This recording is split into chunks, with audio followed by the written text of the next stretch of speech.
অন্তর্বর্তীকালীন সরকার দায়িত্ব নেওয়ার পর রোববার প্রথম কার্যদিবসে ব্যাংক কার্যক্রম স্বাভাবিক অবস্থায় ফিরতে শুরু করলেও পুরোপুরি স্বাভাবিক হতে আরও কিছুটা সময় লাগবে বলে জানা গেছে। বেশ কয়েকটি সরকারি বেসরকারি ব্যাংকের ব্যবস্থাপকদের সাথে কথা বলে জানা গেছে ব্যাংকগুলোতে উপস্থিতি কিছুটা বেড়েছে। স্বাভাবিকভাবেই ব্যাংকিং কার্যক্রম চলছে। এছাড়াও ব্যাংকগুলো থেকে গ্রাহকদের টাকা তোলার চাপও কমে এসেছে। তবে ব্যাংকের এটিএম বুথগুলো টাকা রিলিফ করতে এখনও সমস্যা আছে ব্যাংকগুলো।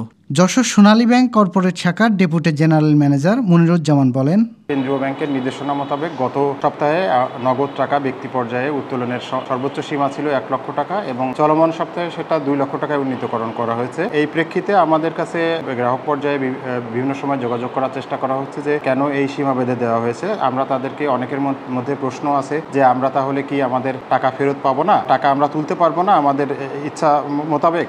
তো সেক্ষেত্রে আমরা তাদেরকে জানিয়েছি যে এটা আমাদের কেন্দ্রীয় ব্যাংকের এবং আমাদের হেড অফিসের একটা নির্দেশনা, সাময়িক একটা নির্দেশনা, এবং আমরা তাদেরকে আশ্বস্ত করেছি যে ব্যাংকে প্রচুর পরিমাণ পর্যাপ্ত পরিমাণ নগদ অর্থ আছে এবং গ্রাহকের চাহিদা মেটানোর জন্য সেটা যথেষ্ট।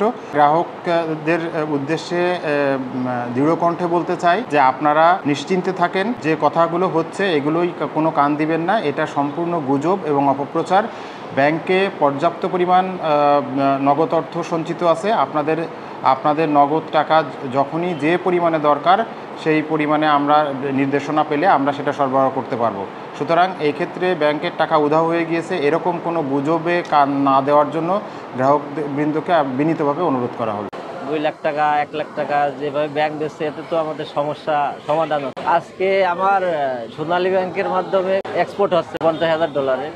তা আমি মাছ কিনি, ধরেন কৃষকের কাছ থেকে, তাদের তো নগদ টাকার প্রয়োজন, নগদ টাকা দিয়ে আমরা মাছ কিনি। তা আমাদের 2 লাখ টাকা করে যদি ব্যাংক দেয় সেক্ষেত্রে আমরা আর্থিক ব্যবসার দিক থেকে ক্ষতি হচ্ছে আমাদের অনেক।